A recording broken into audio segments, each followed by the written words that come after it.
Greetings, everyone. My name is Joseph Campana. I'm a professor of English here at Rice University, and I direct the Center for Environmental Studies. In that capacity, I have the incredibly good fortune to work with my excellent colleagues to advance research, teaching, and outreach, both across the disciplines here at Rice, but also beyond, as we say here, the hedges of the university. Conversations on the pressing planetary concerns that demand our attention and our response. Our center is located in the schools of humanities and architecture, so I really want to start also by acknowledging that and sort of thanking Deans Kathleen Canning and John Kasparian for their unflagging support. It's such a pleasure to be here today to celebrate the launch of the groundbreaking anthology, The Latin American Ecocultural Reader, edited by Jennifer French and Gisela Heffes, our guests of honor today. And what a stellar lineup of discussants we have here today. So I'm so pleased to be in such excellent company. I'm fortunate in my colleagues, as I said, and I'm especially fortunate. I want to just give a shout out to Gisela as a colleague and a collaborator who's done so much here on campus, especially in pioneering environmental justice in our curriculum, which is already meeting an incredible demand from our students, but also creating more demand and really changing the kind of culture of our conversations here. So thanks for that. As a quick shout out, before I turn things over, I want to say we've launched here at the Center for Environmental Studies a webinar series called Planet Now. You'll see some links populating in the chat for that. These are events that are conversational, designed for broad audiences across disciplines, but also hopefully beyond the university. They're free, they're open to all, and whenever we can, we record them to make them available for anybody who wants them. I mentioned this for two reasons. First, Gisela and Jennifer were part of a wonderful conversation last semester called Ecologies of the Global South, along with Kajitan Iyeka. And there are a couple events coming up that you might be interested in. And again, you can register for with some of the links that'll be showing up. On March 1st, we'll feature Heather Hauser and Alexis Shotwell in a session called Cultures and Media of Environmental Health. March 15 will feature writer Jeff Vandermeer, who will read from his forthcoming novel Hummingbird Salamander and discuss speculative futures from his point of view. On April 5th, we'll feature Leah Stokes and Akhil Gupta in a session called Futures of Electricity. All of those events are at 6 p.m. Central Standard Time. And I won't be it won't be surprising to me if we end up adding another event on electrical and water infrastructures, given recent events, about which I want to say something very quickly. Two acknowledgements just to close things off from my point of view. Our event's virtual, but Rice University is in the sprawling city of Houston, Texas on the Gulf Coast. We acknowledge that we live on the ancestral lands of the Karankawa, the Sana, the Atacapa, and the Tonkawa. We also must acknowledge the critical role played by Indigenous knowledge and wisdom in the effort to create viable futures in times of such planetary strife. I also just want to say, last week I, like many here in Houston, lost power, heat, and water for several days during what is, at least for Texas, what was a severe winter event. I want to acknowledge that while many of us were fortunate to be able to spring back to relatively stable lives after those trying days, many are still suffering intensely, both in cities and in the kind of the awful stories I'm reading now about what's happening in smaller town, rural Texas. And as always, it is the same communities that suffer the greatest during such moments. It's those for whom access to affordable energy and clean water were already tenuous, right, at best. The failures of government that led to this disaster have been really profound. What gives me hope, if anything, though, is that I see local governments and local communities stepping up, neighbors caring for one another. And I hope these profound failures maybe finally will spur some real change here in the state. What also gives me hope is that we can come here together to be in conversation, to celebrate the contribution that our colleagues, Jennifer French and Gisela Heffes, and their many fine contributors have made to our understanding of our moment in time. So I will turn things over now. First, Jennifer and Gisela want to take a brief moment to make a few acknowledgements. And then I'm so pleased to turn it over to Jorge Marcone, Professor of Comparative Literature, Spanish and Portuguese at Rutgers University, who will introduce the other participants and moderate the event. Thanks so much. Thank you, Joe. Well, this is a very exciting moment. Before we get started, I would like to say some words of gratitude and acknowledge all the people and institutions that helped and made the reader tangible reality. Without them, this reader would not be such. I will mention some without exhausting our long list, and I will let Jennifer to follow up right after. At Rice, I want to thank the former Department of Spanish and Portuguese, the School of Humanities, the Humanities Research Center, and the program in Jewish Studies from whom we receive financial support. We also, I want to thank, in spite of the storm and the unnatural disaster that besieged the state of Texas last week, as Joe just mentioned, some colleagues and staff at Rice did a lot to help putting together this event. And I would like to express my very sincere thanks to Elaine Palincas Sanchez.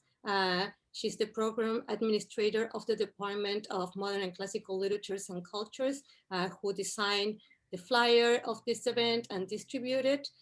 Sean Smith, who is in the backstage, is the postdoctoral project manager for the Humanities Research Center, who has been instrumental in putting together the webinar and help with every single technological aspect. And finally, my colleague, Joe Campana, the director of the Center for Environmental Studies, who has given continued support to the book launch, as well as other initiatives housed at the center. I would like to say that the reader would not be here in any form if it were not for the persistence, creative, and extraordinary work of Jane Canova. Jane has been extraordinary, wonderful. She tracked copyrights holders either of original pieces or translations around the globe. She was great and very resourceful negotiator, and her determination to get to the bottom has been remarkable. We also received a grant from ASLI that helped us to defray the cost of the translations. And the generosity of poets and writers that believed in the environmental, ecological, and meaningful dimension of this project and let us in different ways reproduce some of their works. The poets Homero Aridgis, Estela Calderón, and Juan Carlos Galeano, and the writers Fernando Contreras Castro and Samantha Schweblin. We're also very thankful to Janine Montalban, who allowed us to reprint Peruvian Eduardo Chirino's poems. We were very moved by her kindness since we met Eduardo, both Jennifer and I, in several occasions by in different moments and with different reasons. And we were and are very fond, not just of his writings, but also of the person that Eduardo was. In fact, we closed the reader with 3 of his poems as a way of honoring his legacy and his resilience. Needless to say, our families were very supportive in all imaginable and unimaginable ways. Because life stories and stories of life are consistently intertwined, many things happen while working on the reader. My house in Houston flooded thanks to Hurricane Harvey in 2017, just 2 years after I lost my father. Finally, I would like to add some words of gratitude to our wonderful discussants here, Ursula, George, and Felipe, as well as Jorge, who's moderating the conversation. I am so thrilled to share this moment with all of you. And of course, I want to express my profound gratitude to Jennifer, from whom in our sometimes daily ongoing exchanges, I benefited enormously from both an intellectual and human angle. A lot more can be said, but I will let Jennifer follow up. Thank you, Gisela, for expressing our mutual gratitude towards all of the individuals whom you've named. I feel exactly the same way about my collaboration with you over the years. I have learned so much from you over this 5-year project, and there's so much of our dynamic friendship that has gone into this work, as well as your wonderful ideas that you brought to the collaboration. I'm also very, very grateful to our discussants, Felipe, Ursula, and George, and to Jorge and Joe for your roles in the conversation today. I also want to acknowledge the institutional support that we've received from Williams through the Dean of the Faculty Office and the Class of 1963 Sustainability Development Fund. I also want to say a word of gratitude and admiration for the numerous translators who worked on the volume with us, some of whom may be with us today. Leslie Barry, Arthur Dixon, Steve Dolph, Patricia Gonzalez, Paul Cavini, Libby Kiefer, George McWhirter, Charles Perrone, Gary Rags, Rose Schreiber, Stanthorpe, and Grady Way. Your work is so deeply appreciated and has made an enormous difference in making previously untranslated work accessible to an English language audience. A number of students from Williams and from Rice also contributed with drafts of the some of the brief introductions that went into the book. We're very, very grateful for your contributions also. And in closing, I also want to thank our fantastic editorial team at Northwestern University Press, including Gianna Mosser, who's no longer with Northwestern, but we've been tremendously fortunate to work with all of you and have the project in your very, very careful and capable hands from the beginning to its publication. So thank you very, very much. Thank you everyone for being with us here today. I'm delighted to celebrate this moment with you all.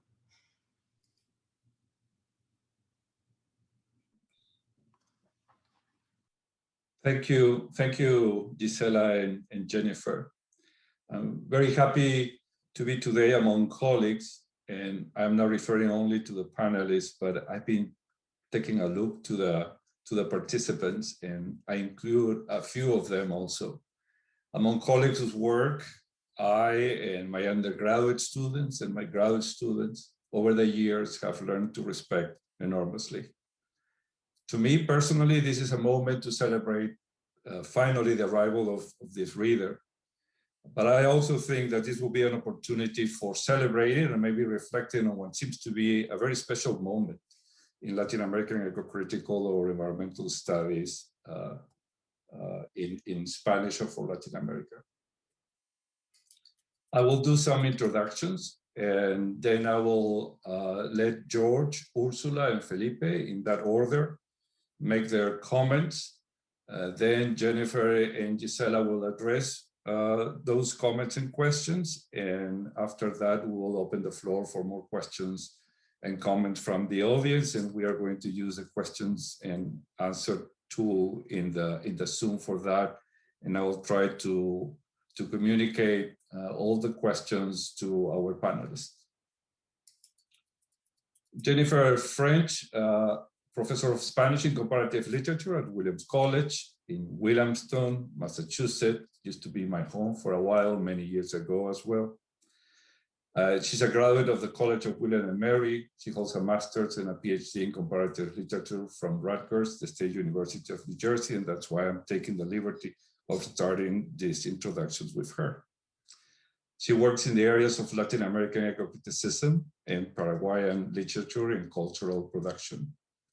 She is the author of the fundamental Nature, Colonialism, and the Spanish American Regional Writers from 2005, which, if my memory is still working properly, this is probably about the same time that Rob Nixon was able to make a switch and get post-colonial studies interested in ecocriticism.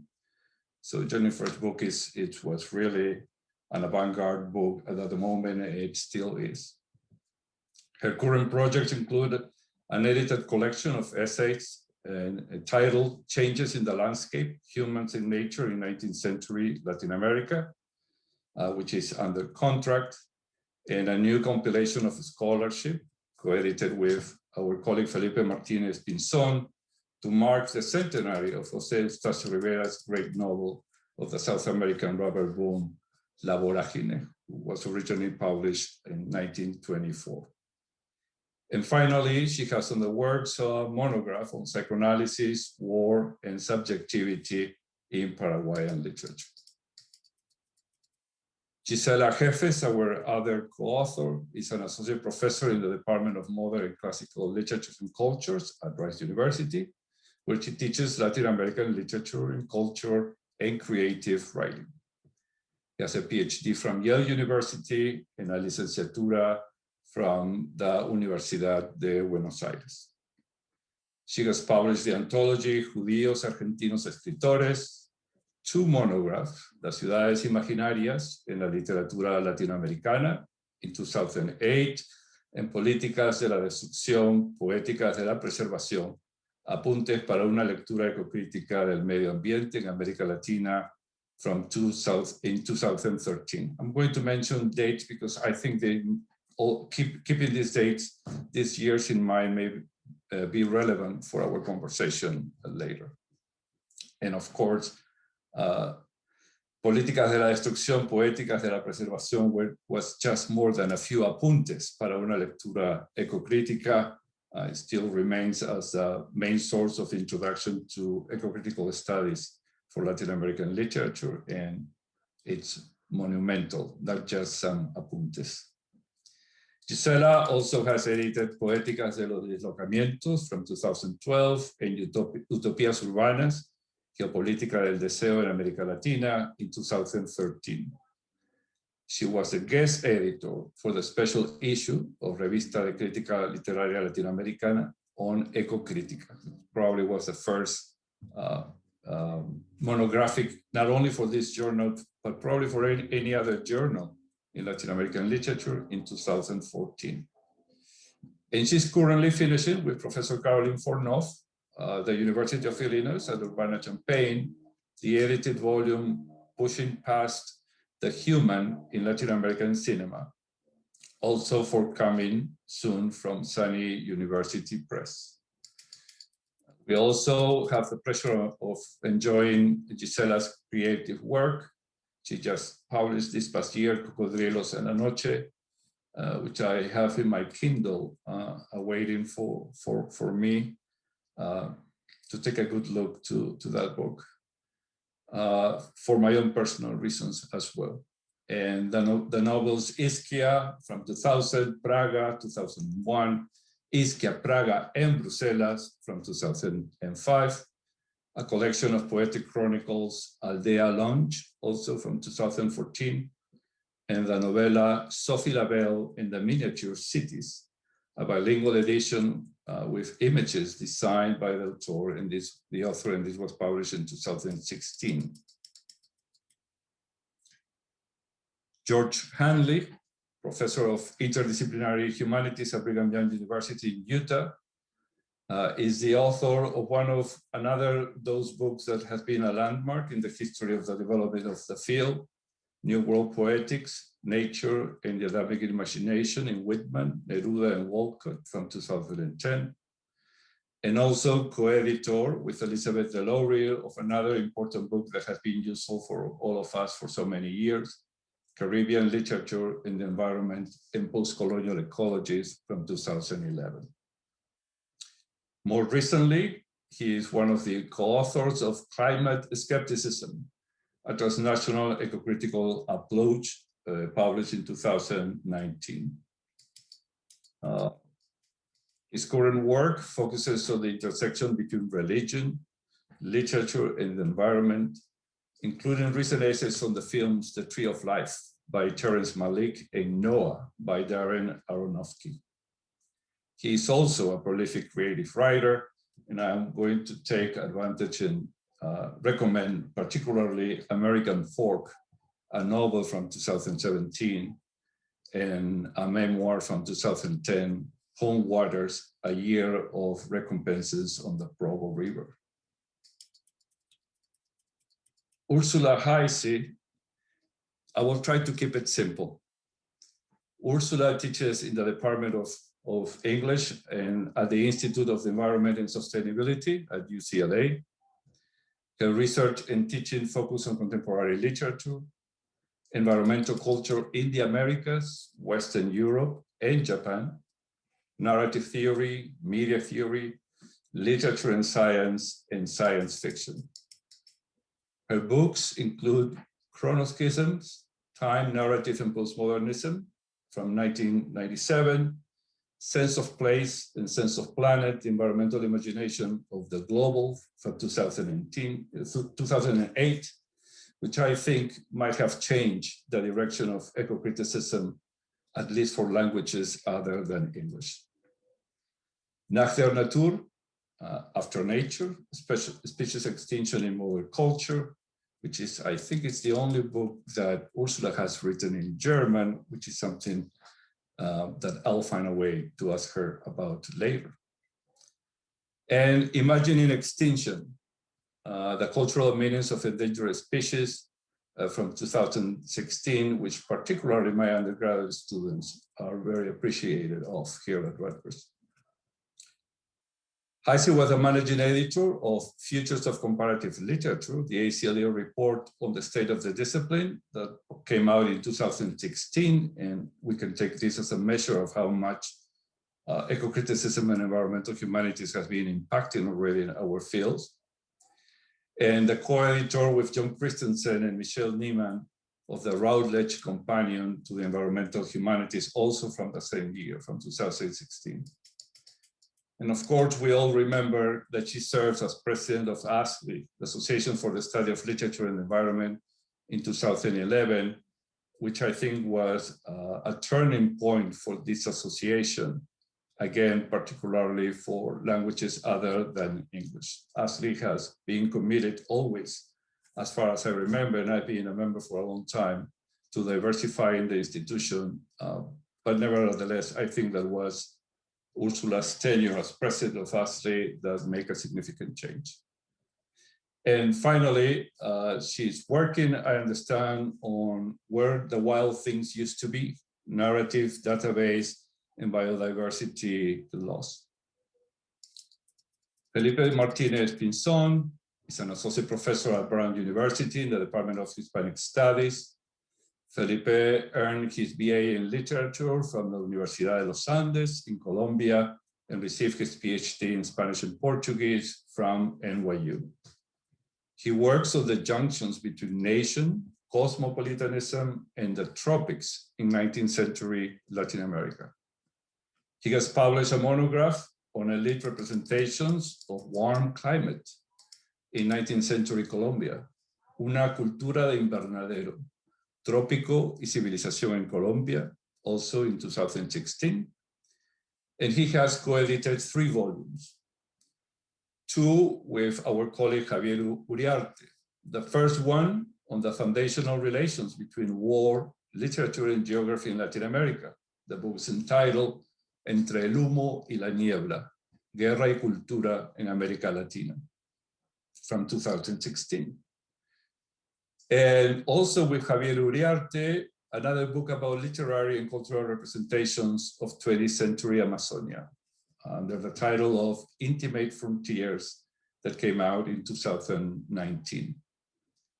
With Cari Soriano Saljaznik, another edited book on the connections between sketches of manners and cosmopolitan imaginations in Iberian America, entitled Revisitar el Costumbrismo. His second monograph, Patricios en Contienda, Cuadros de Costumbres y Representaciones del Pueblo de América Latina, will be out this year with University of North Carolina's collection, North Carolina Studies in Roman Languages and Literature. I think it's not an exaggeration to say that the Latin American Ecocultural Reader is at the crest of a wave. Many of us understand that it is a very important contribution to the undergraduate curriculum for Spanish courses in translation, for comparative literature, for environmental humanities courses, for environmental studies majors and minors. It will become a different gateway into Spanish and Latin America for new generations of undergraduates for whom ecological matters are important. It will become a different gate a different gateway into ecological matters for students interested in Spanish and Latin American cultures in the US, but hopefully among our colleagues in Latin America as well. The Ecocultural Reader is at the crest of the wave of the scholarship on ecological approaches to Latin American literature and cultures, almost to the point that I want to pose a question if this is still an emergent field. On top of the publications that I mentioned associated with the authors and our panelists, or the other authors that are quoted in the introduction of the Ecocultural Reader, there are 12 new titles since 2016 between monographs, edited volumes, and special issues of journals. And half of them have been published since 2019. I'm not going to read all of them. I'm scrolling them down and I don't want to be exhaustive about the publications, but I want us to overwhelm ourselves with the amount of publication that has been happening in the field. This wave coincides with an environmental turn or an ontological turn in Latin American politics. Finally, it happened in the 20th century, in the 21st century, and it has been led by indigenous and local movements. And this is in fact acknowledged and becomes a guiding principle for the authors of the Latin American Ecocultural Reader. To a great extent, we owe to this political turn the visibility of our fields and our research. Big neoliberal extractivism has been met with ideologies of well-being among humans and non-human beings. The popular critique on the economy of growth and of extractivism is not anymore just about political economy or multiculturalism. And these ideologies are either increasingly supported or increasingly attacked. In Latin America, environmental leaders are dying. And the Ecocultural Reader is acknowledging that in the introduction, but also by including in the selection a text from Berta Cáceres. This is a wave in which I think we're benefiting also from research on climate change, or if you want, on the planetary issues that we are putting together under the name of the Anthropocene. But probably not as much on the research on climate change, but on the research and thinking triggered by our collective, although differentiated, inability to make significant change or to bring change fast enough. Thinking that is challenging the foundations of many disciplines and fields. And I'm going to state the obvious: we cannot address the history of these problems or their future with the thinking that brought the problems or were unwilling accomplices to the planetary crisis. We are witnessing these opportunities the Ecocultural Reader will open, that our scholarship of our colleagues in the field has opened, but we are witnessing something very important in spite of the tradition of literary and cultural criticism on Latin America. This Ecocultural Reader and the scholarship that I quoted, and the scholarship of many of you attending as participants today, is to an insurgency against the tradition of critical studies of Latin American literature. Since the 1960s and up to the mid-2000s, literary, cultural studies, post-colonial studies actively oppose discussing about nature and ecological approaches in particular, because of good and bad, modern or postmodern, post-structuralist reasons. And this, in fact, is also something discussed in this reader. Of course, what the Ecocultural Reader discloses or reveals for us is that this might have been a problem in the tradition of literary criticism, but not a problem in literature and arts itself, coming from Latin America.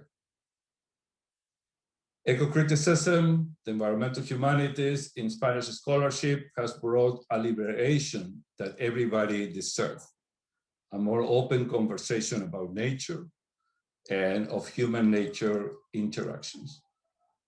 I also think that the Ecocultural Reader will point out for good that is also an insurgency against 1990s dismissals of anything in literature and art that was not explicitly and militant biocentric.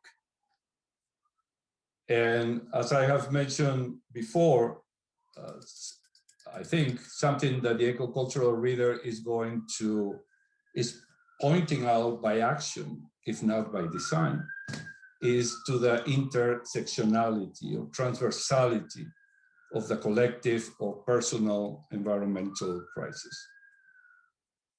Finally, I have to say that this wave in the North seems to be in sharp contrast with the South.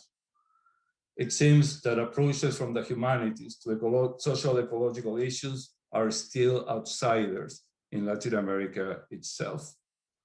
There are very few programs in environmental humanities, very few courses, very few publications. In fact, this Ecocultural Reader affirms that in spite of more visibility, we still are in the periphery of mainstream literary studies, if only because of our connection to the natural sciences. Is there too much positivism among environmental research in Latin America? It's something that historians Guillermo Castro and Jose Augusto Padua have raised when discussing the role of humanities in environmental research in Latin America. Or in Latin America, academia and intellectuals are too set in disciplines and archives of the literate seated, or on the repertoires that challenge those disciplines, but very little invested in developing networks that radically traverse domains as the indigenous movements do themselves. The reflection and action that collaborates, not only across race, gender, class, but across domains of knowledge, sorry, in uninhibited ways, and that impacts on decision makers is happening in the social movements themselves. Is eco-criticism or environmental humanities a double-edged sword in Latin America? Does it stresses too much the humanities? Does it make a difference to become a new field of literary studies? What happens with culture as our object of study if we're about to overcoming the dichotomy between nature and culture? We are under the pressure for more transdisciplinary work, with getting other social actors more involved in the design of our research. Does the humanities at all play a role when addressing decision makers regarding policy? So now I will let George and Gisela and Felipe, in that order, make their own comments around the Latin American Ecocultural Reader. George. Thank you, Jorge, mi tocayo. It's good to be with you, and it's good to be with everybody else here on this panel and those who are joining us. And Jennifer and Gisela for your wonderful work on this extraordinary achievement and labor of love. I see this book as a rescue operation.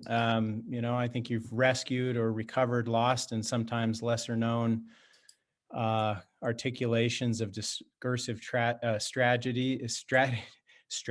That's a George Bushism, isn't it? Or strategies for relating to and making use of the natural world. But I think it also highlights major and already well-known contributions by major figures, but you're really bringing to light the previously underappreciated environmental significance of those writings. And I think it's a coherent argument and collection that establishes definitively the central importance of the environment of Latin America to the formation of empire and nation alike, and of course, to the future of the planet. So I think this is very hard work and sometimes thankless work, this kind of publication. It requires broad familiarity with cultures and contexts, outstanding linguistic skills, a variety of literary genres, familiarity with a variety of literary genres, and an awareness of economic and environmental histories that covers many nations and several centuries. I felt this very keenly. Because I was invited to be a reviewer of the manuscript, and I felt my own inadequacy in being able to say what I thought it could do differently or better. I often, of course, thought it would be great to see something like this happen, especially great for someone else to do it other than me. So I am especially grateful because I've always wanted this. I just didn't feel adequate to the task, and I'm grateful that you two felt that you could do it, and I think you've done a marvelous job. I think it's going to be an important service to Latin Americanists and students everywhere. I certainly intend to use it in my own classrooms. I admire the collection's focus on the economic and environmental histories of Latin America as a window into understanding the role Latin American nature and its resources have played in the imagination of its exploiters, and ultimately, of course, also of its defenders. It should put definitively to rest the idea that Anglo-American eco-criticism and the Anglo-American model of the nature writer is replicable elsewhere. It should put to rest the temptation of critics to ignore the social, racial, and economic impacts of environmental exploitation and the need to balance social and environmental justice. And it should tilt the scales away from that vague feeling that all things environmental seem to be happening in the centers of American power and only in the landscapes and environmental struggles of the United States. With such a focus, of course, surveys of this kind are by definition selective in order to offer some kind of coherence and structure, and therefore inevitably they invite debate about what should have been included in the text. Other texts, other conversations are either excluded by, again, by definition, or at least less central to the collection. And that means that the bottom line is there's no way to please everyone. There's no way to include everything that should be included, and it would be easy, therefore, to complain about what isn't there. But for every author that I was disappointed not to find, I thought of W.H. Hudson or Gabriela Mistral or Euclides da Cunha, for example. I found at least as many that I was previously unfamiliar with and grateful to have included. To be introduced to. Simon Rodriguez and Alfonsina Storni, for me, were wonderful introductions. The problem, of course, is that selections mean by definition omissions, as I'm saying. And so I think, but what I have enjoyed about reading this collection is the provocation it provides for more exploration. I can imagine, I've already thought of how I'm going to use this as a backbone for a survey course, but then add supplementary texts that students could dive into at greater length that are not included here as a way to extend the conversation. And there are a number of points in the collection that I think invite us to think along these lines that stimulated my thinking about how to do this. So I thought I would take a minute to just give an example. French and Heffes rightly point out that the paradox that knowledge emerges from catastrophe. I think this is a really important and extraordinary insight. So I could see the benefit, for example, of supplementary text by Alexander von Humboldt, perhaps to explore the tension between the imperial eye and an indispensable emerging ecological consciousness that shapes climate science to this day. And I mention him because I was a student of Mary Louise Pratt once upon a time. I had that wonderful and great privilege in my life. And Imperial Eye, as I'm sure for many of you, was an extraordinarily important book. But as I became an eco-critic, one of the things that I recognized in reading more about environmental understanding and ecology and the history of climate thought, for example, was how monumentally important Alexander von Humboldt is to so many of the natural sciences. that he is someone to be admired at the same time as the imperial eye gives us reason to be very critical and suspicious. And I remember feeling a sort of emotional struggle, like, how can I like this guy since I was taught to distrust him so profoundly? And I think there's a better way to move beyond that dichotomy, because I think it's true that imperial eye didn't do the environmental part of the work that maybe still to this day needs to be done to bring those important discourses of post-colonialism and environmental humanities together more successfully. So I think that the bottom line is that we need to do that kind of work. Another interesting opportunity for adding an extra text as a supplementary dialogue, in my mind, would be da Cunha's remarkable text, A Margem da Historia, which is a collection of essays he wrote essentially as a result of survey work he was doing about national borders. And so clearly he's using positivistic scientific literacy, his own extraordinary scientific capacity, putting it to the service of national boundaries and international scientific understanding, and potentially, of course, imperial expansion. But the text also functions like an eddy or a back channel that slows the flow of empire and begins to erode the construction of imperial knowledge in the interest of what we might more properly call, in Timothy Morton's sense of the term, an ecological thought that disrupts managerial control and exploitation, and instead potentially arms the resistance to that control and a defense of the planet.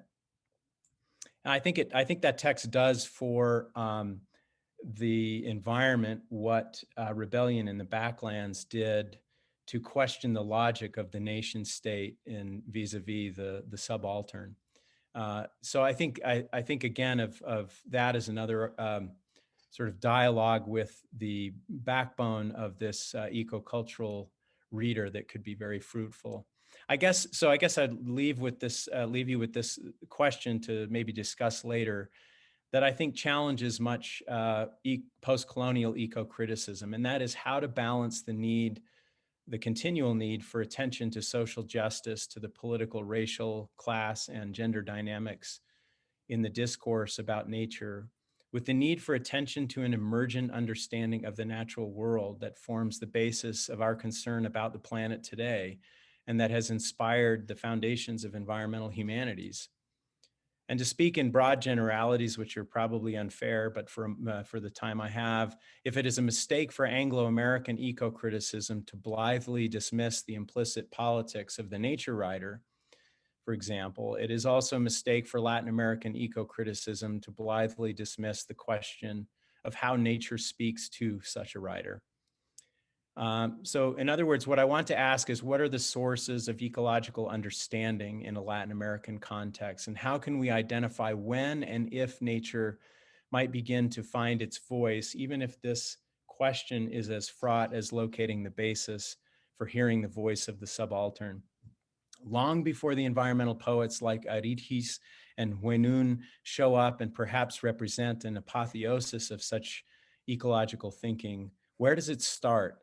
Was it first expressed in indigenous cosmologies? Was this the same thing that showed up in that telluric impulse that shaped everyone from Bello and Bolivar to Martí and Andrade? What is this genealogy? And if it has one, if it has a genealogy, is it more of the kind as defined by Foucault, by accident and indirection? French and Heffes suggest such as much, and that story, it seems to me, still remains to be told precisely because of its broken and fragmented nature. And if it can't be told, we might at least want to try to find ways to imagine it, as many of these writers themselves have attempted to do, and as I think we can do in our teaching and research. And I think that could be done in at least two ways. We can show the development of scientific understanding, underscore it as important, and show when it works against imperial ambition, when the knowledge that comes from catastrophe doesn't just perpetuate catastrophe, but provides avenues for a different future. And we could also show the ways in which nature defies any human construct, whether it's poetic, whether it's a metaphor or a scientific discourse that tries to understand nature, find ways in which nature itself seems to disrupt the confidence of those constructs.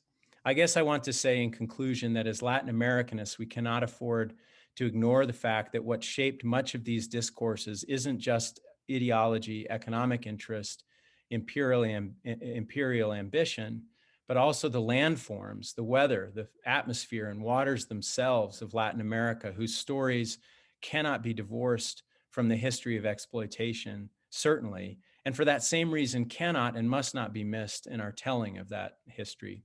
Thank you.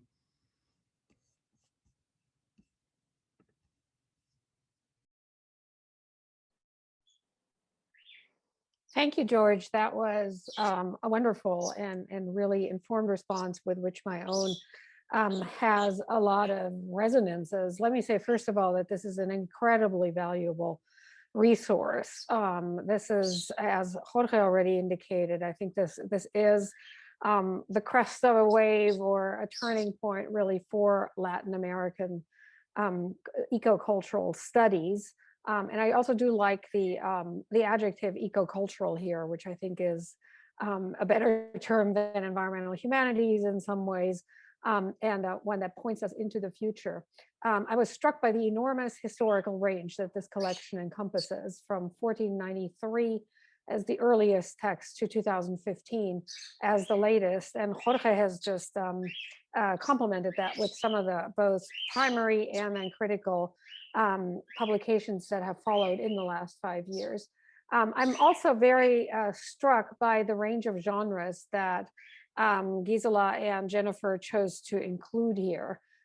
So colonial texts and travel writing, especially in the chronologically earlier sections, novels, short stories and poetry, political manifestos, speeches, and then even Laudato Si, which I thought was a really appropriate and imaginative inclusion. I think that is actually one of the more important environmental texts of recent years.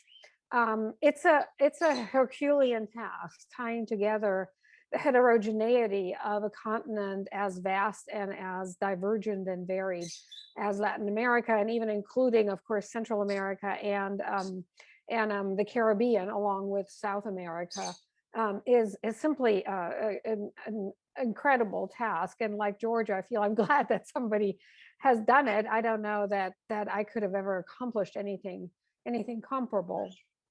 And so the question that I found myself asking in reading through the selections that Jennifer and Gisela present to us here, with wonderful introductions and annotations, by the way, and I mean, that too is an enormously onerous task on the part of editors, besides securing permissions and copyrights for so vast a range of different texts, is to introduce them and frame them appropriately. And I think this reader really does that extremely well. So the question I found myself asking and being confronted with this wealth of material is, so is there something very specific to the Latin American engagement with environmental crisis? Is there a specific path by which environmentalism, or what we now call environmentalism, emerges in the region that is distinct from other regions in the global South? And is environmentalism today defined differently than it is in other regions, both North and South? And a couple of things, of course, stand out here. One is, of course, the impact and the shaping impact that George already alluded to of imperialism and colonialism, that shapes the way for, from the 15th century onward, the way in which human relations to nature and relations between Europeans and non-Europeans are structured. There's a very prominent question of indigeneity in nature. Now, this is not completely unique to Latin America. It's also a huge question in Australia. It's a big question in certain parts of Africa. But I think it is particularly pronounced, and in part because of some of the reasons that Jorge alluded to in his introduction, which is that that indigenous cosmologies and the view of ecology that they propose are not, in Raymond Williams's terminology, residual cultures in Latin America. They're actually on their way again to becoming dominant, as Jorge has outlined, in that they have made their way into certain legislative texts, with all the reservations that one might attach to that, that these are texts that are super important at a theoretical level, and there's a question of how to implement them legally as well as economically. But still, I think everybody recognizes that 2008 and 2009, the formulation of the new constitutions of Ecuador and Bolivia were really crucial moments in the development of environmentalism, not just in Latin America, but worldwide. And to me, these constitutions are the closest in some ways that an environmentalist from the global north is ever going to come to reading a utopian text that has real palpable impact on the material world. There is the prominent question of nation and nature. That, of course, I think is something that Latin American texts about the environment share with texts from Europe, Asia, and North America. I mean, that question is always the way in which a certain understanding of nature interlaces with, is called upon to bolster, or in other cases, to refute a certain conception of nation and nationality, is clearly prominent in a lot of the contributions to this reader, and links, I think, Latin American thought to others.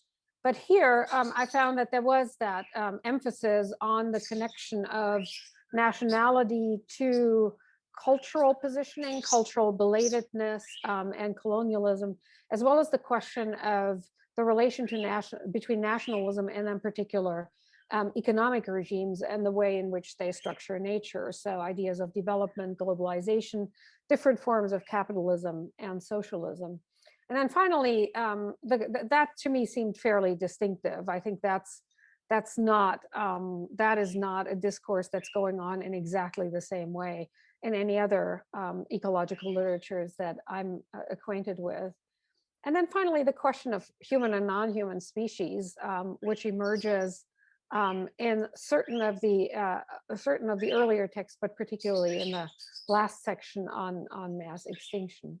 Let me just, in response to this enormous wealth of ideas, reemphasize this question, and I would love to hear others' thoughts on, what is really distinctive about Latin American environmental thought, and is environmentalism really different there from the way it is articulated and from the way in which it is translated into activism in other parts of the world. Let me follow that by a number of other just sort of discussion prompts in some ways, things that I've been thinking about in encountering the texts in this reader. One is the question of the convergences and conflicts between traditional ecological knowledge and science.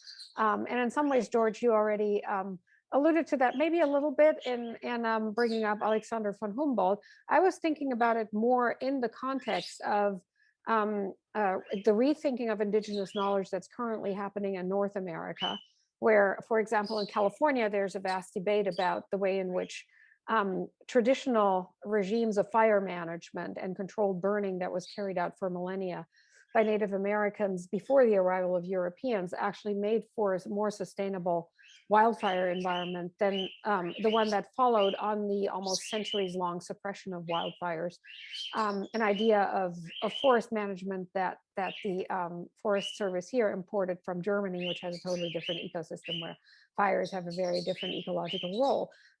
But in dealing with this question of how we might draw on and what the convergences are between modern ecological science and traditional knowledge, the problem that we've also run into is that not all parts of that traditional ecological knowledge, or TEK, as it's now called, translate readily into a world in which California is inhabited by 40 million people, and the United States by 330 million, and the world by almost 8 billion people.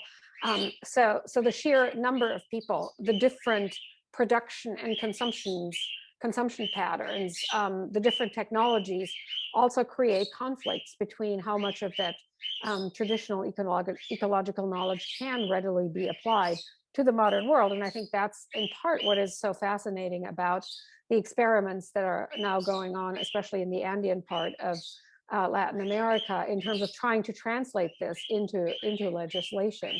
But this is not an easy problem. Not everything that comes out of traditional ecological knowledge and that worked in terms of sustainability for millennia necessarily works today. And so working that out in a framework of environmental justice, I think is really challenging, and is something that this collection really foregrounds. And I mean, anybody who's read Rigoberta Menchú, of course, knows about some of this. The more specific conflict that I think arises here is the one between spirituality and science. I mean, often I think among scientists today, there is actually an openness to alternative forms of knowledge and a willingness to accommodate frameworks of thinking in terms of environmental justice and participatory justice. But where often the conflict sort of really hits a roadblock is in questions of the supernatural and spirituality. I mean, the idea that there are supernatural forms of causality that stand behind certain transformations in nature, including disasters. This is where ecological scientists and a lot of environmental activists informed by science often balk and say, well, we can't really go back to that. We cannot look at disasters as divine punishments or revenges on the part of nature in any way. And again, I'd be curious to hear from those of you who are fully immersed in Latin American literature and culture, how that conflict might be resolved. Another question that occurred to me just in reading this really rich collection of texts is how environmental concern expresses itself across media. So what we have here is the way in which it expresses itself textually. And I think Gisela and Jennifer have just done an incredible job, as I mentioned earlier, in considering really a super vast array of different kinds of texts, not just the novels, short stories, and poetry that literary scholars might be primarily focused on.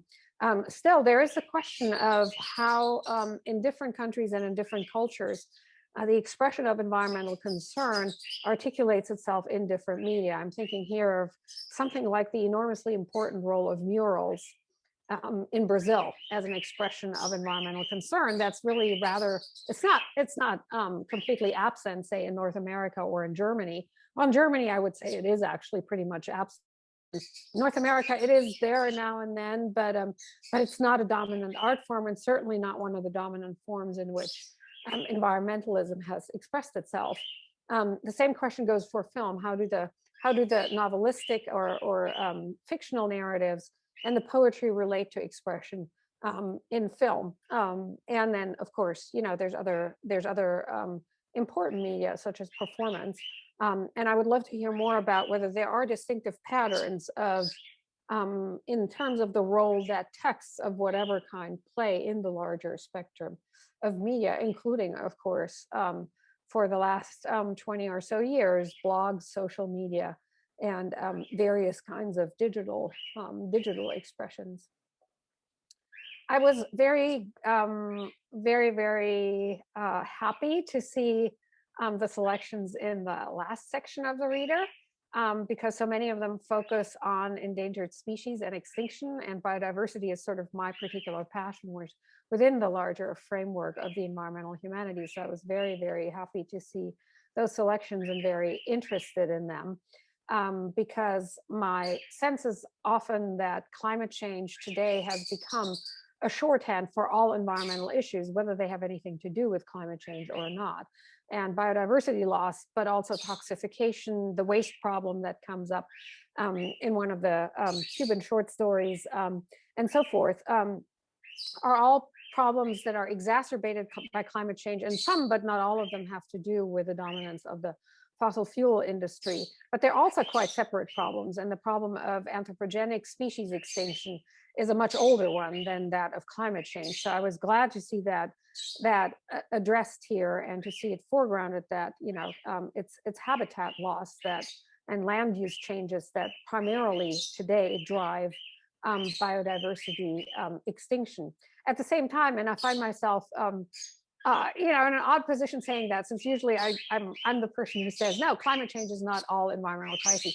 Here, I missed a little bit the engagement with climate change. It seemed like there were not many texts that actually took climate change on.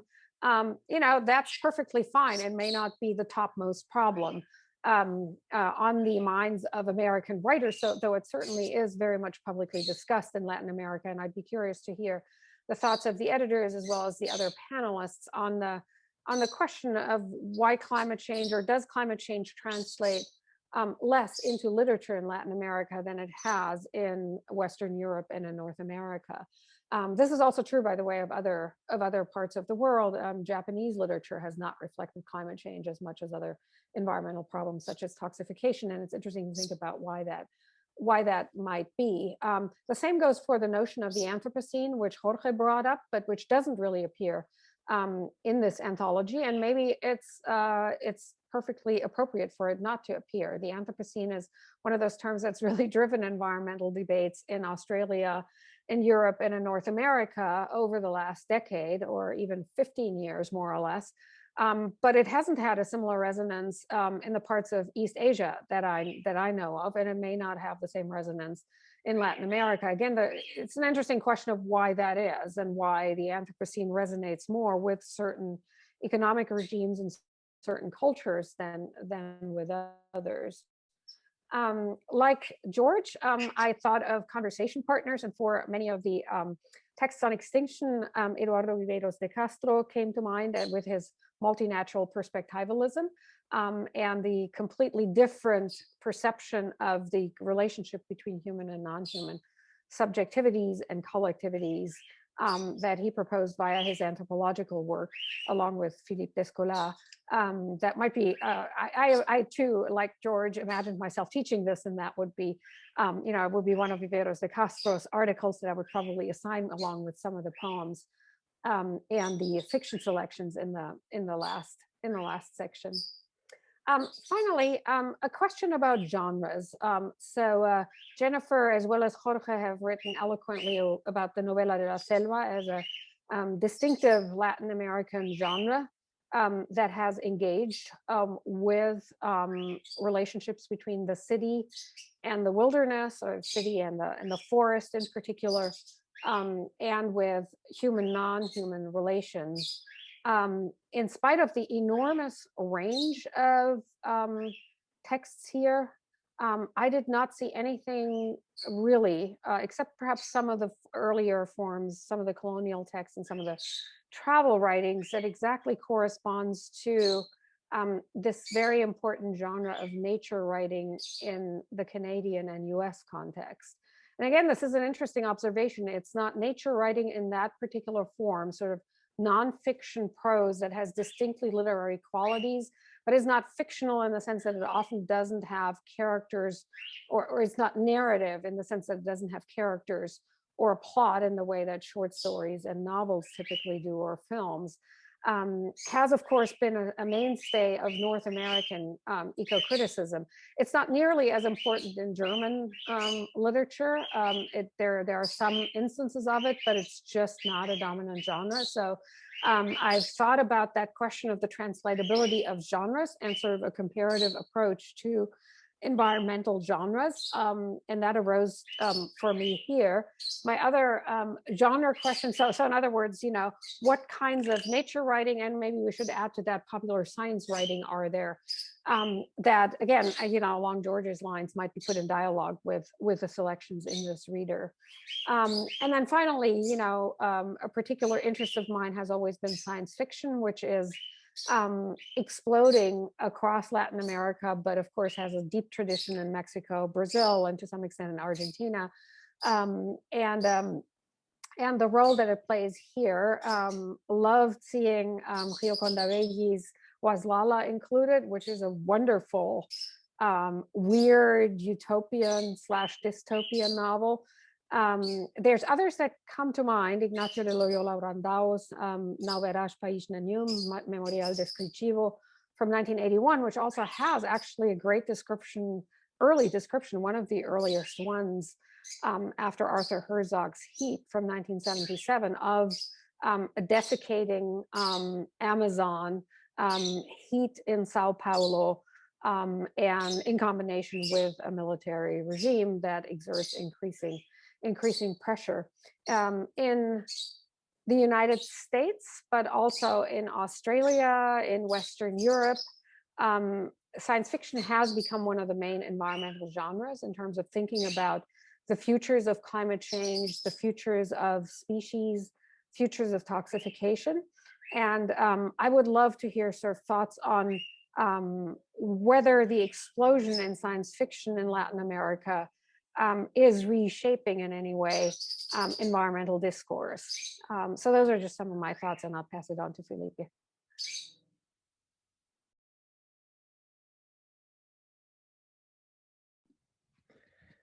Thank you, Ursula, and thank you, George. I also want to thank Jorge for the introductory words, to Jennifer and Gisela for having me here. It's an immense pleasure to be part of this celebratory moment and be part of such a panel with colleagues that I admire so much. First off, like everyone, I want to join in and congratulate Jennifer and Gisela for such a wonderful book, a useful, beautiful endeavor that you've made available to us, to students and to the public in general. It's true, and I echo here, George, a true labor of love, an editing feat, a work of patience, and I'm sure an administrative bureaucratic achievement. We were talking before everyone, all the attendees came in, that it was a 5-year-long task. So this is something that we're all grateful for.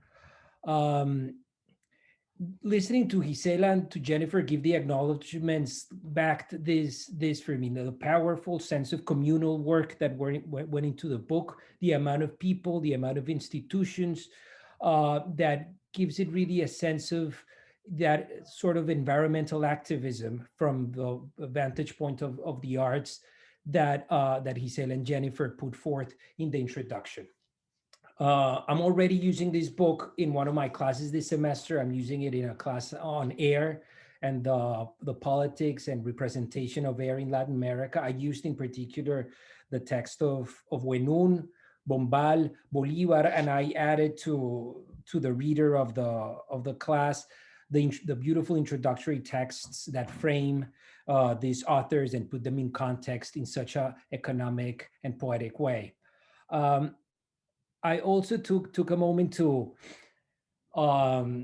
compile several of our colleagues' definitions of the book. Some of them were The Crest of the Wave, that came up twice, an intersectional book because of its frame and of its selection, an innovation and provocation for more explorations, a book with enormous historical range and of genres. It encompasses all the way from colonial texts to Pope Francis's encyclicas, an Herculean book, one of the panelists said, and a backbone of a survey course, as and I agree with this pretty much with the course that I'm already teaching. Want to start off with quoting Heffes and French in their introduction, when they define their own task as editors and as eco-critical activists and critics. They say, ours is a Benjaminian undertaking in that we endeavor to seize hold of the images of the region's environmental and natural history before they are lost in the rapidly accelerating process of environmental degradation. And I think that sums and encapsulates what the ecocultural reader we have in our hands is doing. And I think if I had to pinpoint to 3 things that the ecocultural reader is doing, is first, for me, organizing the discussion. As Jorge said, it's been a tempestuous time for ecocriticism. A lot of material has been coming our way, and Heffes and French organize that discussion. It's very useful to go to the bibliography to see what are the seminal texts, but also the more recent discussions, not only focusing on Latin America, but putting it on a global arena, touching upon the ways in which the genealogies of ecocriticism started in the English-speaking world, and went into having discussions with Latin America. but it's also a way the ecocultural reader is also indexing images of lost landscapes in a very Benjaminian way, transforming spaces or bringing forth spaces of resistance or spaces of environmental degradation and exploitation. I'm thinking about indigenous texts such as El Popol Vuh, but also Bartolomé Las Casas' depiction of environmental degradation in the Caribbean with Plague of Ants, the text that is compiled in the book, or also José Eustacio Rivera's classic Lamento del Cauchero, which is also part of the book as well. And it's also a compilation of landscapes of futurity, of landscapes of the future for good and for bad. For instance, Ursula was talking about the wonderful novel Waslala as one of the eco-critical science fiction novels that it's a fascinating example of these landscapes, or also futuristic landscapes in the 19th century. I'm thinking about Andrés Bello's Ode to Tropical Agriculture, and a way of imagining an agricultural paradise for post-war Latin America. And also Jaime Luis Buenun's claiming back of Spanish through Mapudungun in his beautiful Ceremony of Love, which is a poem that I have to confess I didn't know, and I'm now in love with the way that he uses 16th century Spanish and repurposes it to do a mestizaje, backwards mestizaje, and reclaim it from the vantage point of Mapudungun.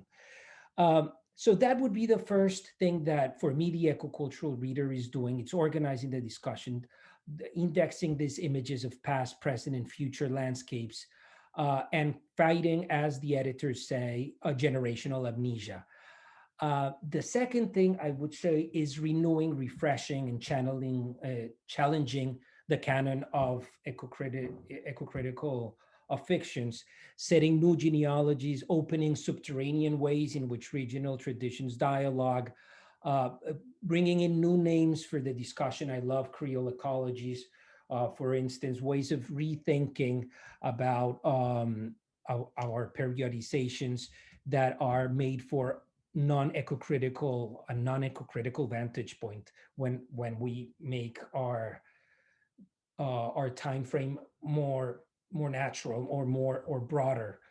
The selection brings also new topics and areas of conversation. Just to name a few, Paraguay comes into the mix, which should have been part all along of the conversation, but here is a central piece at last with Rafael Barret, for instance, or there are French anarchist immigrants that I didn't know about, like Pierre Quirol, I don't know if I'm pronouncing that correctly, which completely changed the ways in which we read Storni, Andrade, or Bombal, and make us rethink about turn of the century narratives completely. And this is something that my colleagues have also said. The third big contribution of the book is that it is a phenomenal, a great pedagogical tool, as I can say this from my own practice. It makes easier, it makes it more rigorous, with wonderful readable introductions to bring text to class in a format that opens them, at the same time questions literature and its relation to the environment for freshman students, for juniors, and all the way to seniors. And it's a great example, as I mentioned earlier, of an activist approach from the vantage point of the classroom. There are many things that can be said about the selection. Is always fascinating to see what's left in and what's left out, what's the order of how texts are said, what is the organizing principle. Like George and Ursula, I missed not seeing certain texts, but seeing others just blew my mind. Some of them I didn't know of before encountering the book.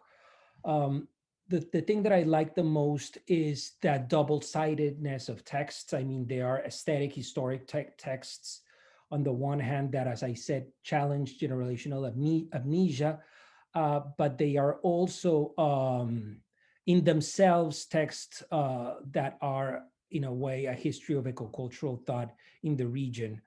And that sort of, and I'm quoting here both Gisela and Jennifer, that double quality of the texts make them a hybrid creolizing text that destabilize boundaries, categories, and identities.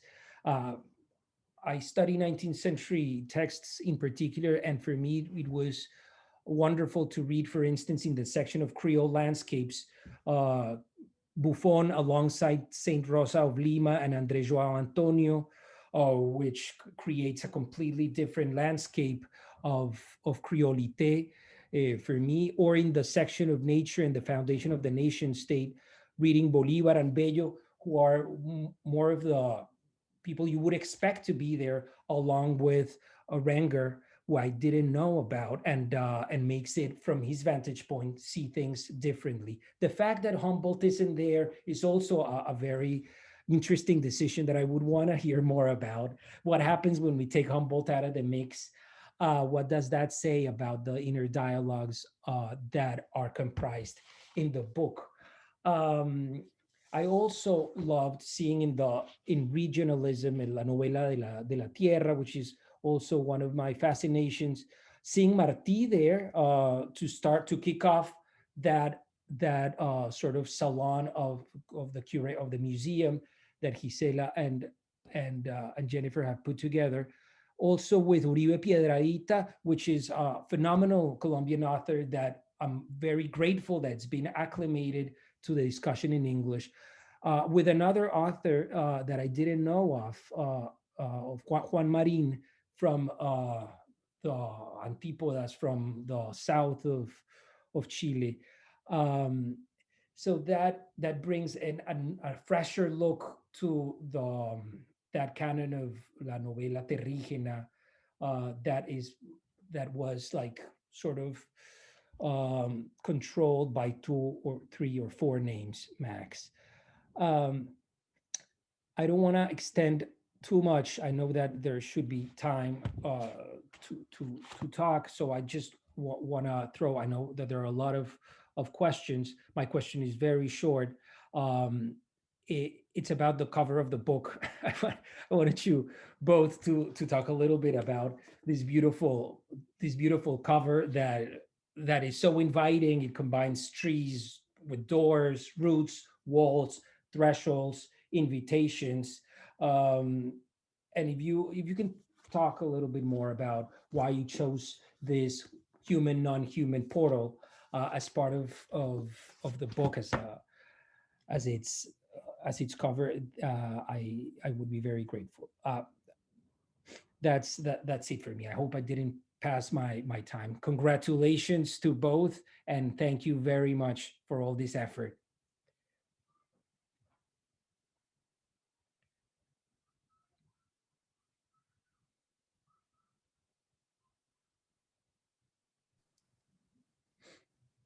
I don't know if Sean is waiting. Oh, Gisela? I wasn't sure. Hold on. Yeah. Yeah, that's perfect. I see. So there's so many questions. I don't know where to start. Maybe just to kind of like start from the end. If you want to talk about the cover, we went through,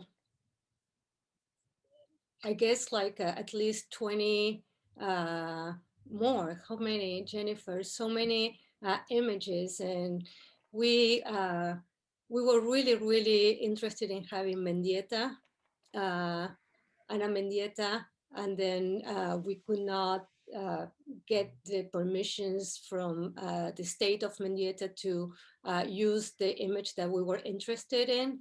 And then we move into Cecilia Viconia. We really wanted to have a woman.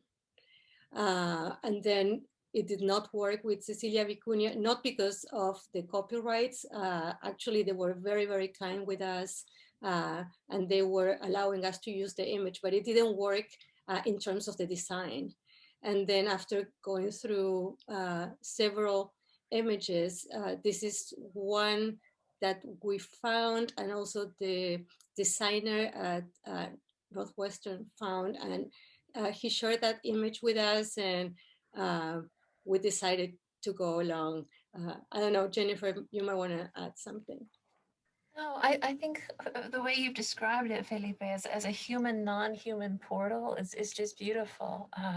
You know, we wanted something that would bridge the chronological span of the reader, right? And, you know, the image of pre-Columbian construction, pre-Columbian stone with something living on it, right? In the present was tremendously appealing. And this idea that, you know, the window of the portal, I think just, we wanted it also to be inviting.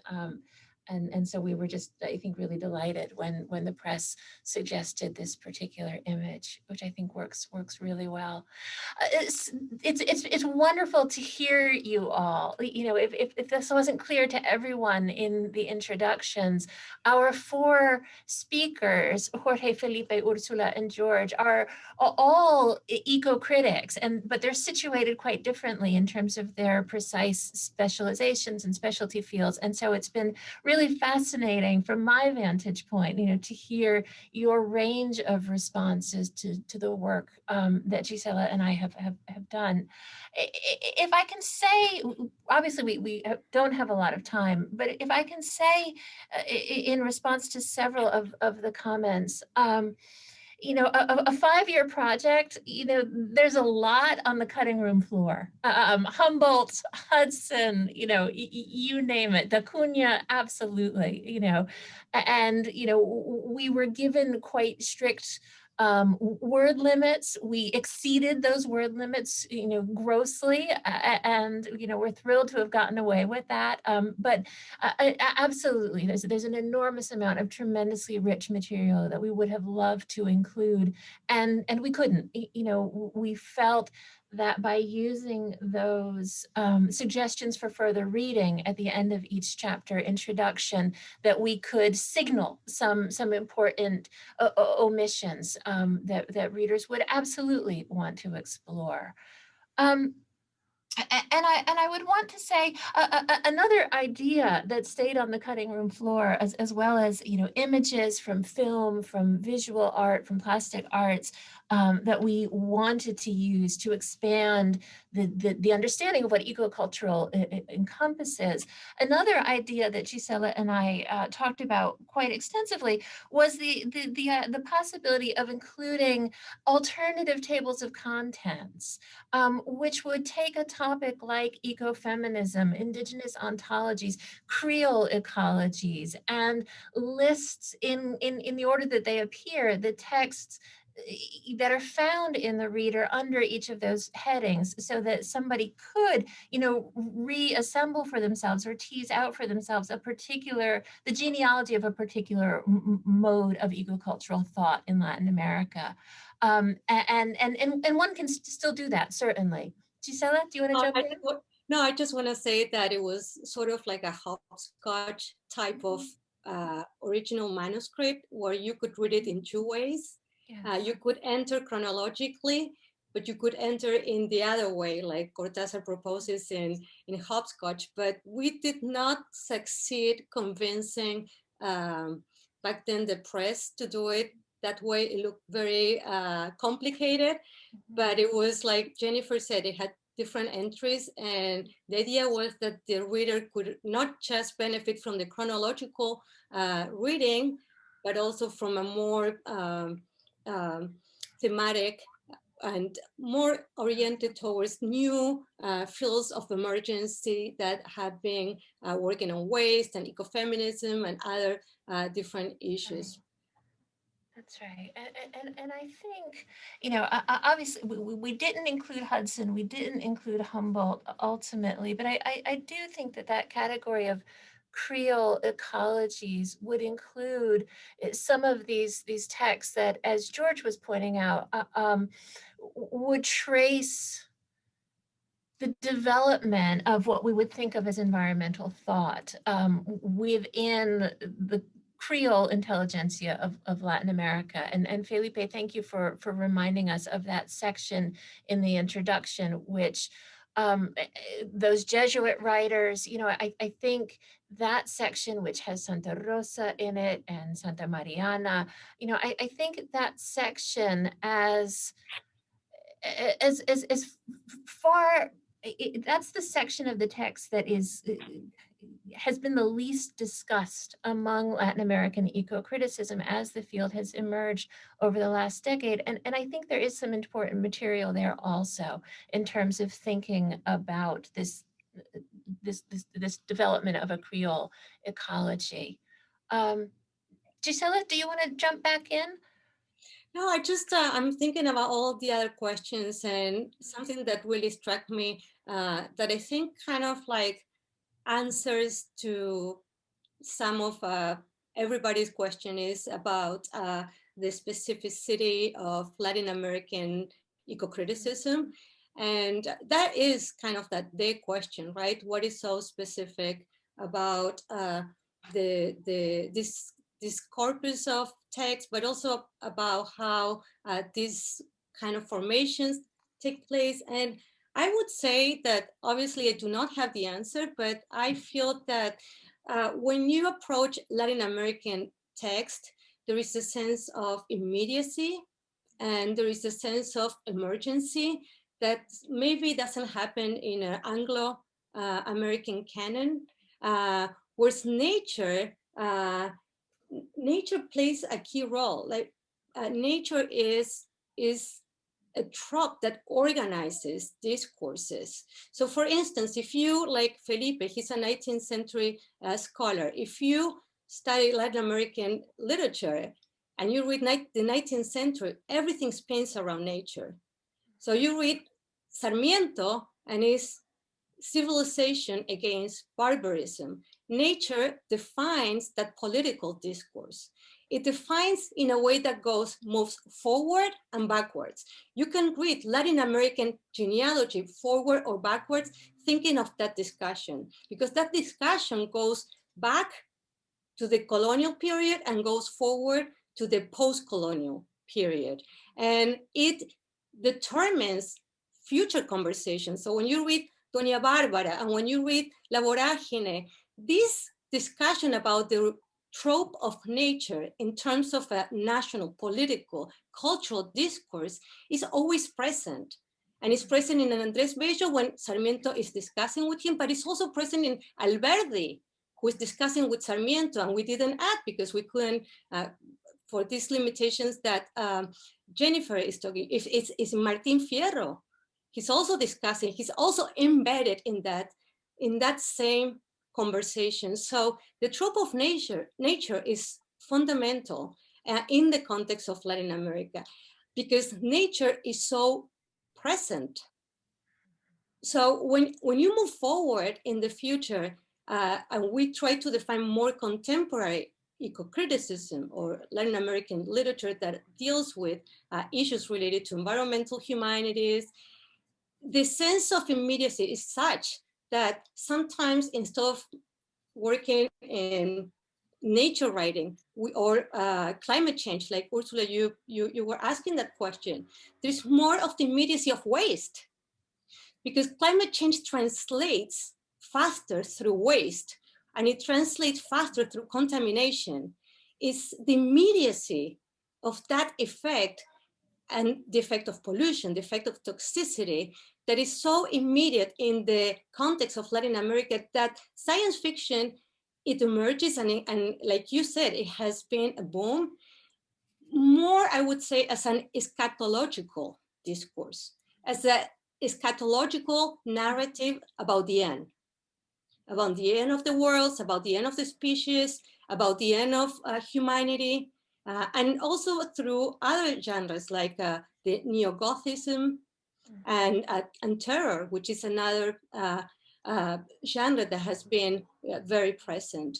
So I think that those are very important aspects when we are talking about Latin American literature and culture that are sort of distinctive and different from other corpuses and other regions.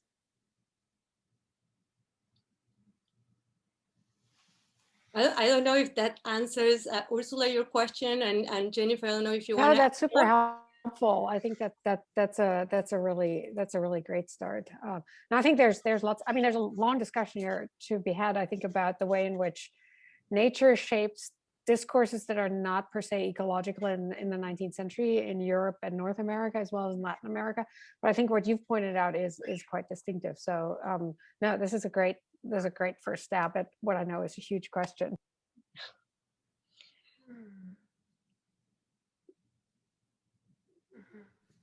Should we move to Jennifer? Do you want to jump just, in, or I mean, anyone? Can I Yes. just make one quick comment? Sorry, I just wanted to say something about that issue. I think I really like that idea of the immediacy. I mean, in some ways, it's my immersion in Latin American and Caribbean literature with an eye looking for the discourse of nature, what nature's doing. It's sort of struck me how unusual the separation of nature and the distinction of nature writing as a genre in the Anglo-American tradition is. I mean, it's so unusual, and yet that's sort of the presumed norm, that you would have this sort of environmental literary tradition, or you'd have nature writing and you would have this featured theme of the environment that you could easily identify.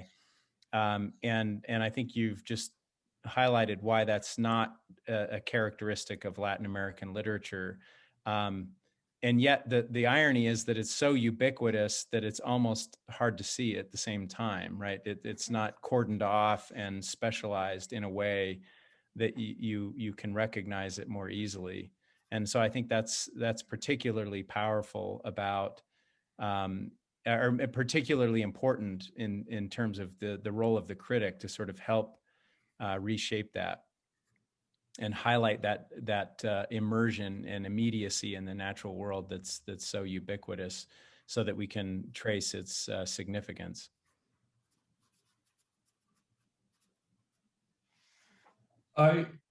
Yes, Jennifer, go ahead. No. I was just going to say, I think we have some questions from the audience also.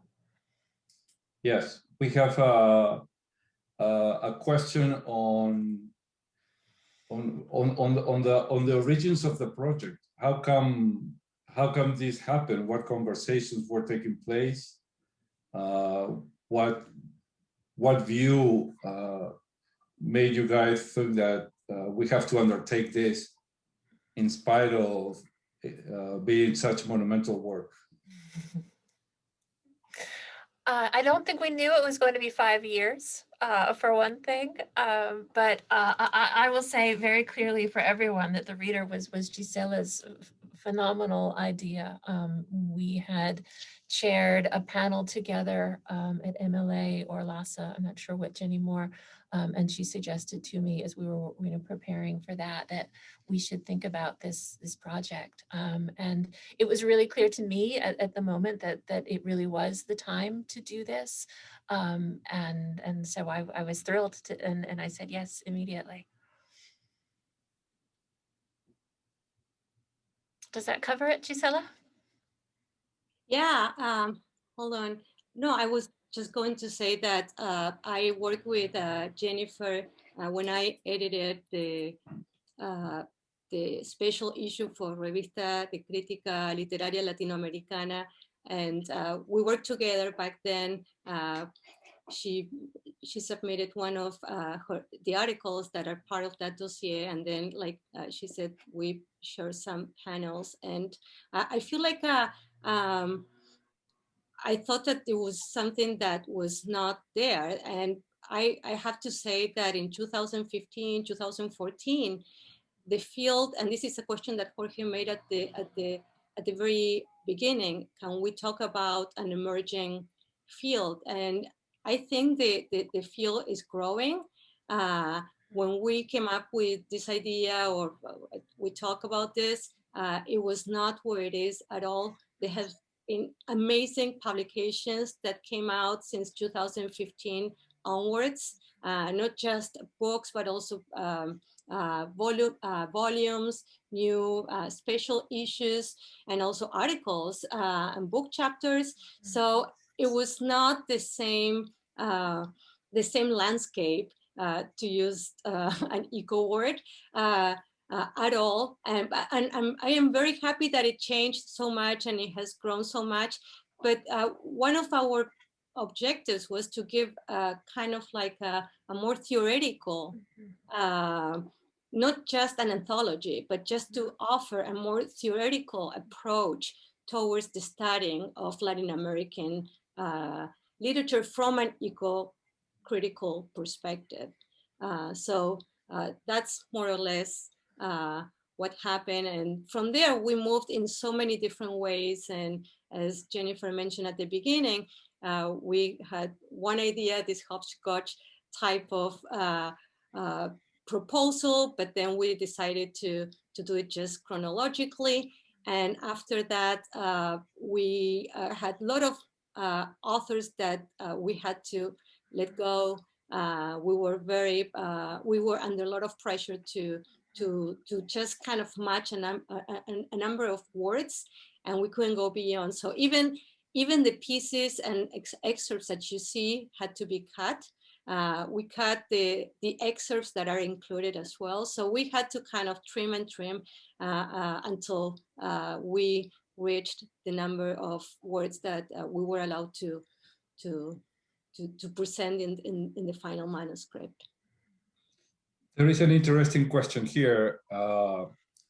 Enhorabuena, Gisela and Jennifer. What a fantastic contribution this reader is. Would you like to comment why you chose to name the reader ecocultural rather than using other available terms? And I have to say that along with this question, I did notice that in your introduction, you consistently use environmental thought for referring to the environmental thought of Latin America. I don't know if we are opening, this may have a very deep response, or maybe it's just a trivial question.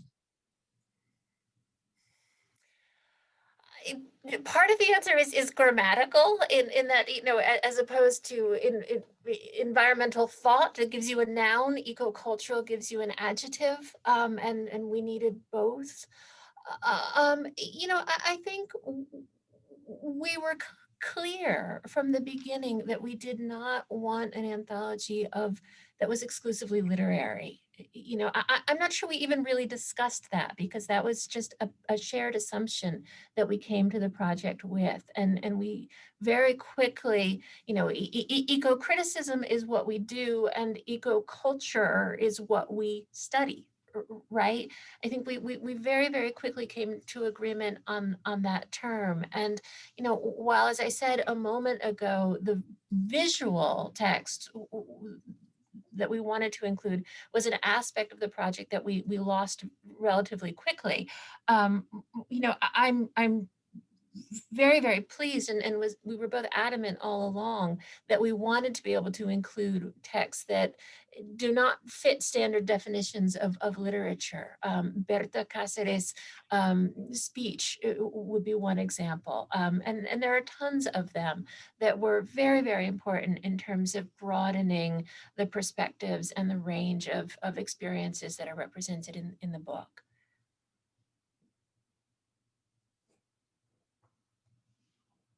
If Gisela, you don't have anything to add to that? No, I am 100% with Jennifer. She mentioned Berta Cáceres. We also had Chico Mendes, and we wanted to honor also those environmentalist activists that were murdered. Also emphasizing, and here you have another distinct aspect of Latin America vis-a-vis the global north, is the amount of activists that have been murdered just simply for defending their right to the land, right to the water, or right to the forest. So that was another distinctive aspect that we wanted to bring to the fore. And again, that also shows the audience that that's something that is very distinctive of Latin America, unfortunately. We have a more specific question on recommendations on readings that are related to the category of waste.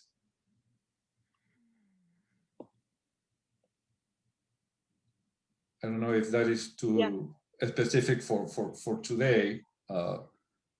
This but, is go ahead. No. This is in terms of primary sources. There